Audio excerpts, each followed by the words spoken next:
to actually share this very little experience of mine with these very august members, and also try to appreciate the organizers, especially the university, the Mamara University Non-Governmental Organization Implementation and Research Center, and also the Sustainable Agri-Future Association, led by the Prof. Esra and also Madam Naide Tuna.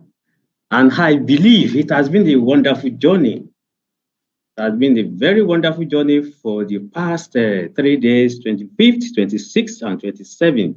Lot of presentations, powerful insights, and so many things have been said.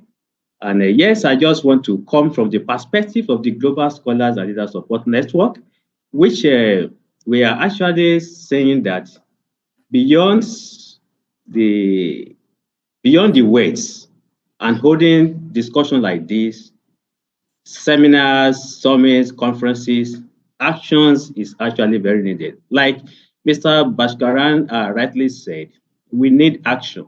We need action, serious action. But why is it that we have not actually seen action? We are going to get to know in this very presentation. So I sincerely greet everybody. And this is a Green Development Summit, Turkey 27th day of April 2025. I'm trying to navigate my this. Okay. I want to start by saying that our world is actually crying, our world is actually angry, and also the people are angry, and also so many elements within the world, the planet Earth is actually angry. And that's the reason why I actually portray these very different pictures of how anger and different perspective of the anger that is being vexed from the planet.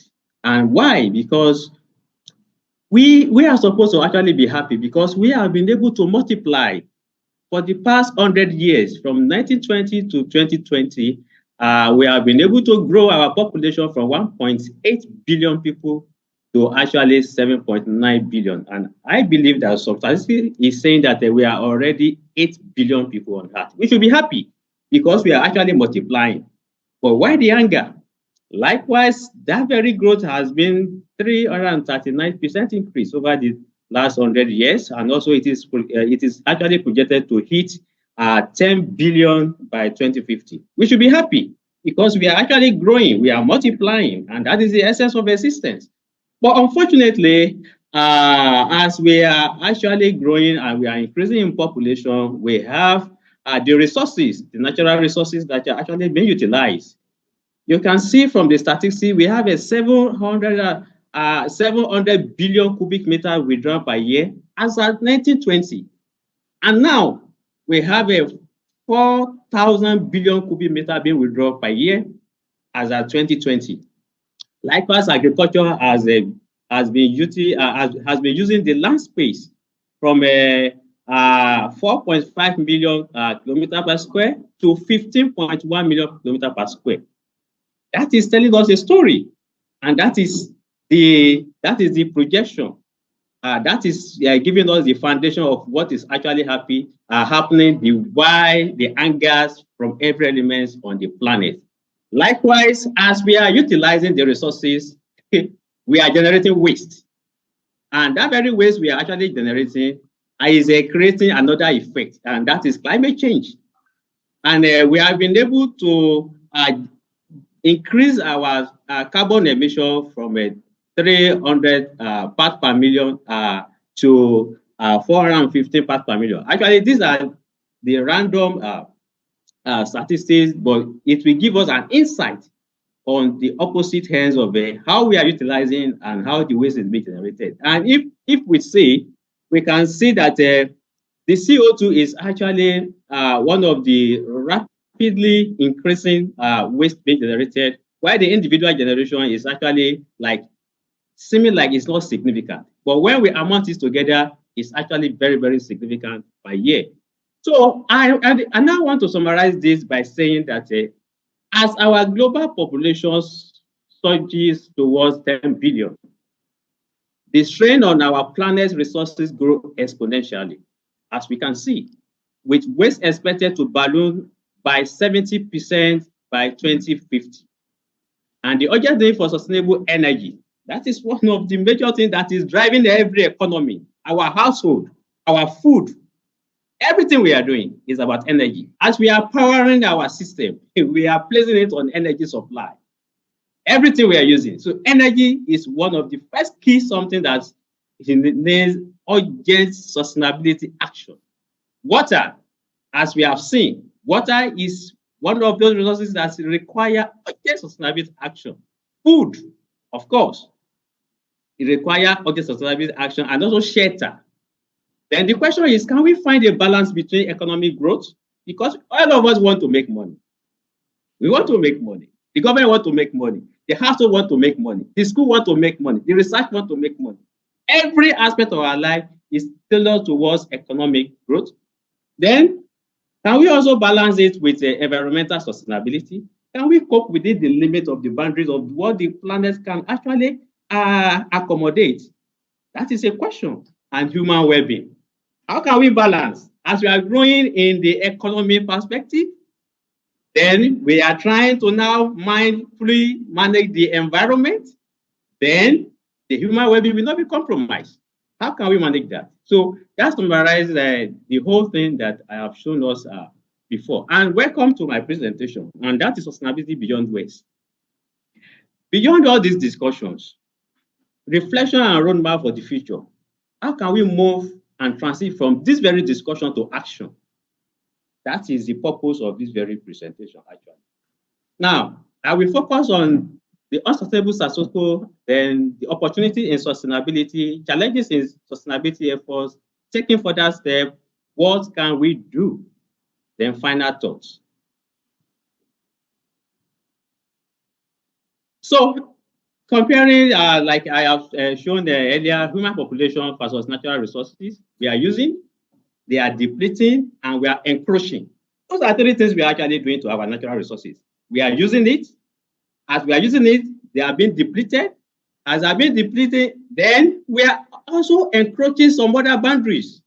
And this is actually showing one of the references that I want to mention is happening all over the world. All over the world. And that is urbanization.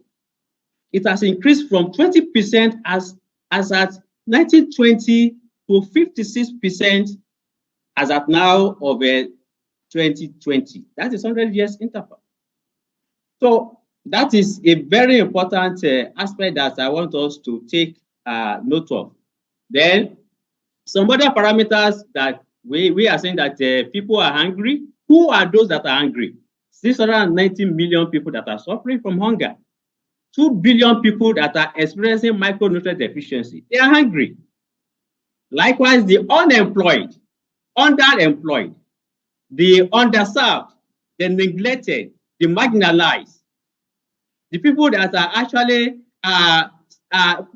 suffering the consequences of the wars, of the crisis that have been translated into refugees, they are all hungry. Likewise, the people that want to actually gain education, skills, and development, and they are actually struggling to do that, they are all angry. And we know the population from different statistics across the world. Now, what are the opportunities in sustainability? The renewable energy. No, the energy was the first thing that I mentioned during the summary. So the renewable energy, as it is, that is very challenging. It can actually catapult us to have the opportunities to reduce the greenhouse emission by 78% by 2050. That very reduction effort, process, investment is an opportunity to tap into across levels, across communities. Then we have eco-smart cities. Eco-smart cities, building a new settlement that is a new settlement that are actually acclimatized to the challenges of the realities of the day, can reduce the carbon footprint by 30 to 50% by 2050. Likewise, sanitation and agriculture. As much as they are actually polluting our environment, tapping into the sustainability opportunities and conserve the water consumption by 20 to 30%. And also, we now propose so many things. Eco-smart solutions. What are the aspects that we need to look into? Our homes should be eco-smart. Our lighting system should be eco-smart. Our appliances should be eco-smart. Our toilet should be eco-smart. Cooling system. The air conditioner, we know how much we spend when we on our AC. When we on our AC, imagine the whole university is having a single unit of AC in each of the offices. Imagine the number of the universities are across the world. Imagine the government houses. If you put all these things into perspective, you can see that we are even preaching this very sustainability, we are also a victim. We are also a culprit in some ways. So these are the things that we need to begin to look at. Our cooling system should be eco-smart. Cooking system. The cooking system in an average class and high class people may not be as much as what we can imagine, what they are emitting. But even the villages, in our villages, the cooking system of the smokes and everything, aggregating into millions and billions, it has something to actually contribute. Our water system, our waste management, transportation, very, very important. Building, irrigation, our grids, packaging and logistics. You know how many flights, how many vehicles are on the road, in the skies, because we want to move goods from one place to another, from one country to another. These are all what is actually contributing to what we are actually discussing and we are facing as the challenges. Now, the challenges are in sustainability efforts. We have discussed so many things. Dr. Renuka, Mr. Bashkaran, everybody that has presented are discussing solution. And you will agree with me. Even every one of us, each and every one of us has a solution in mind. But how can we implement it? How can we implement it? That is the challenge. So we have so many challenges, and the critical ones are the lack of accountability. We know how many investments, how many aids have gone into different countries in the name of grants, in the name of funding, in the name of donation, in the name of philanthropies. But how are we holding those recipients accountable? Are they delivering the services? Accountability is the first critical. Insufficient funding, of course. Funding can never be sufficient because we always have the needs and the want to actually satisfy. Then implementation gap. Implementation gap is a critical issue. We have so many solutions, but how can we implement? That is also a very critical issue. And the high relevant one is a resistance to change. We are so resistant to change. Even as we are preaching, how many of us are complying totally with the net zero ambition?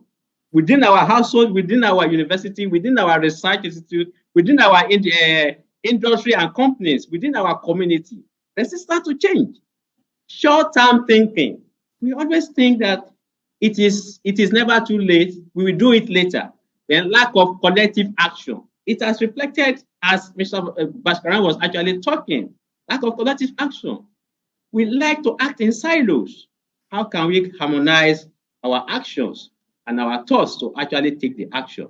Then the disconnection between the policy and practice. Of course, the academia, the policymakers, the leaders in the communities, the people on their own, the businesses, the advocates, the philanthropists, they are doing different things towards the same goal, not harmonizing the efforts together.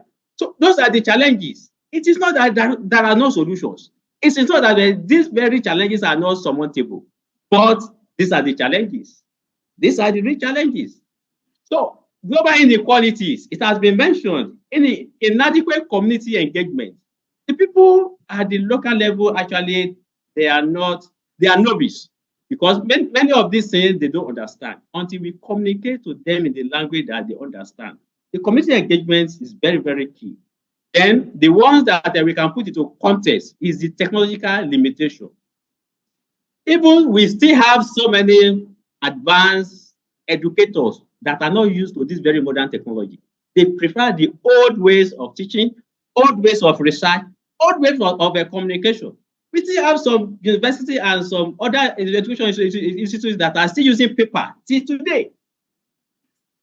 And these are the technological limitations that we can, even the access is even a problem. We have been on several cases that we will be online and the network will be fluctuating, or even the server will even be down. So these are the issues around what is creating challenges to sustainability efforts, and also behavior, the cultural and behavioral factors. We have different cultures. What is adoptable in some communities may not be adoptable in some other communities. So this is actually some of the challenges and lack of inclusivity carrying all the stakeholders along. We have much more than what we think are the stakeholders. We have the media. Are the media giving rooms to this very inclusive participation in sustainability? If you want to hear this very program on the radio or on the TV channel in Turkey, I'm not sure if it's going to give you, if they are going to give you for free, even in the print media. They are going to charge you because you want to do something, you want to put this very program on the paper or on the channel. Should this supposed to be? No, because this is actually solely towards humanity. It is not something that you are collecting money for. But they don't understand from that very perspective. They need to understand all this. These are the challenges. Now, taking further step to for a habitable planet and prosperous future, we need to harness the new technology and innovation to create solutions. The AI, the Internet of Things, the blockchain technologies, we need to harness it for making the solution for sustainability more easier, more faster, and more accurate. Then the green model is very, very important. I used to create a model that the brown model is the human population. The blue model is our ocean, the water bodies. And the green model is actually the plants. It is the plant that is actually having the solution to all these problems. If the plant is modern enough to absorb this very carbon emission, we are free. The world is free. So we need to think of the innovation that can enhance the capacity of the green system to absorb the carbon emission from the environment. That has been what I have been proposing ever. The balance between the brown system, the blue system, and the green system. We need green modeling. The biotechnology must come in. The AI, blockchain, everything must come in to enhance our green modeling. Then we must make sure that our businesses and economy is driven by green financing, creating incentives, creating bonds, creating community. Because if a community plant trees and they know that they are going to be rewarded for planting trees, you can imagine how rapidly the whole world will be rapidly green. So we need to create that very model. Then infrastructure, very, very important. Then at the end of it, even if we have solution, we have the financing, we have everything that we need to actually actualize sustainable development. Policy is very important. Governance is very important, because that is where the order and the regulation and the implementation and the compliance is going to come from. So definitely they are very, very strategic to develop and implement sustainable policies, enforce sustainability regulation and law, provide incentives for sustainable practices. These are what the government and the leaders can do, and the policy to actually make it happen. Then foster international and multi-stakeholder cooperation. That is a new trend of war that is ongoing now. That is going to bounce on all the countries that is not prepared. And that is the trade war. It's a serious threat to sustainability, and it can draw us back. But nobody is talking about it. Nobody is talking about it. Trade war.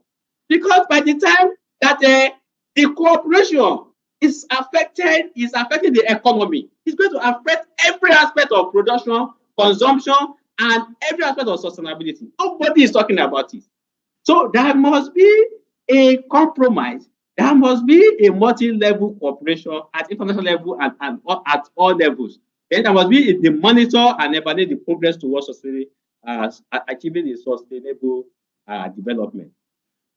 So let me. So what can we do as individuals and communities? Reduce your energy consumption. That is just it. Reduce it. Use public transport and walk. Where are you buying many cars? Where are you buying many cars? I even wonder these days, professors are buying big cars. Professors even want to buy private jets and struggling to even compete for grants. I don't know. Where do we get it from? Reduce energy consumption, use public transport, or even walk and even bike. Eat plant-based diet. Reduce waste. Support sustainable brands and products. By the time we started patronizing what we tag as sustainable brand and products, many people will follow us. Before we know it, the whole community will follow us. Before we know it, the whole world will transform into sustainable branding and sustainable products and sustainable consumption. That is the way. We first start it, people will emulate, then we change the whole perspective. Then at community level, the community should be able to plant gardens, community gardens and green spaces. We all have our communities where we were born. Are they green compliance? So we need to go back to the leaders in our community. Let's start from there. Let's make our spaces green. Then we advance to our state, our regions, our countries. Everywhere will be green. Promote sustainable practices among neighbors and friends. Let's tell our friends.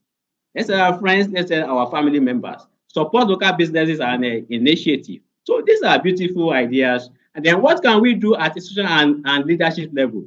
Yes, implement practices in our workplaces and schools. In my university, they just initiated an idea that all promotion, all examination, everything that is going to be at the management level of assessment or promotion or something should be done online. And it has saved the university almost 100 million plus naira. You can imagine, just for a year. If that very exercise is run for a year, it saves a lot of money. So these are the things we can influence our leaders, our institutions to go. By so doing, we are actually contributing in action. We can organize the level of a debate, the level of discussion with the university, but without solve the problem. No. When the leaders is there, let him understand, let him change the system.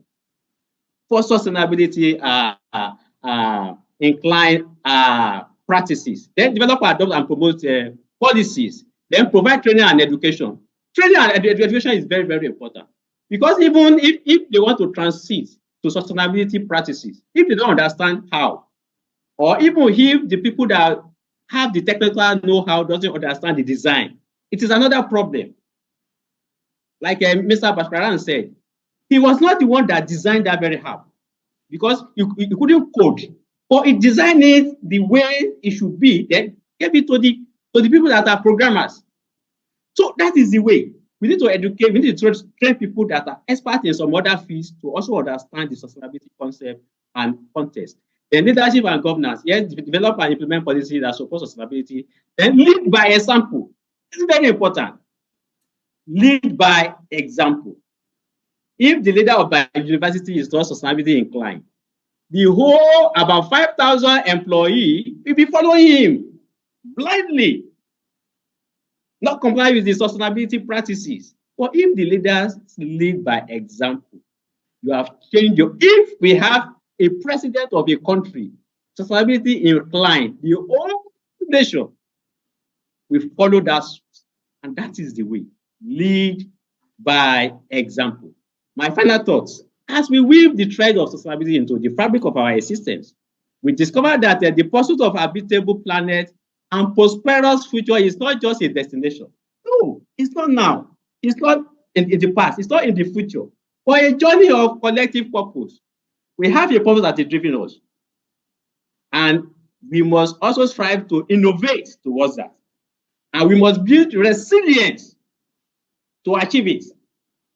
Then every decision, every action, and every heartbeat counts for that very important mission. A habitable planet and prosperous future we all desire is where the heart is smiling, the sun is shining, the seas are actually welcoming, and the forests are actually blooming. And on this very note, I thank you for listening. And I believe that I've been able to share some little thoughts with you. Thank you so much. Okay, thank you, Mr. Shahid, Dr. Shahid, for this nice, kind, and heartly presentation. And it is really inspiring. And all I also undersign all the sentences that you declared, shared with us. Hopefully, we will work together in the coming months and years for solid projects. And our NGO that I'm representing has produced a project to plant 1 million date palm trees in developing aid countries, where Nigeria is one member of that. So hopefully we will work together. And if there are any questions to be addressed to Dr. Shahid, I will highly appreciate. And there was a message coming after your comments that these trade tariffs, will it reduce the carbon print because of the tariffs, or because of the American products, especially cars, for example? So what do you think about that? Yes, I think the whole product, not even only car, whenever we suspect that it is going against the sustainability track of returning back to net zero, the best thing we can do is to do a thorough research on that very particular product. Publish it, then make a recommendation at the end of that very research to that very company. I think the company will not be thinking of losing the integrity and also the profit. So they will listen. In fact, many of these very companies, what we don't understand about them is that they are actually looking for reviews. They are looking for reviews of what they are producing, what they are giving to the world, because it is the review that will tell them what to improve upon. And that is what I do whenever I buy something. I do a review. I forward it back to the manufacturer that this aspect is what we need to work on to improve the delivery and enhance the services that you are providing. So if by the trade, we are not satisfied with the kind of a trade system that we are operating with any country on a country basis, we can advise our policymakers to actually invite, because every country has the resident representative of that country. We can invite them in a kind of a roundtable meeting. This is what we observe. How can we balance what we observe between your country and our country? And I think the SDGs has opened up that very space. But it is that we don't recognize it. We don't. But as we continue to talk about it, recognize it, then we can take action. Sure. We can take action. I hope we are going to organize many summits to discuss these issues in depth and specific topics. So thank you very much for these instructive comments and reply.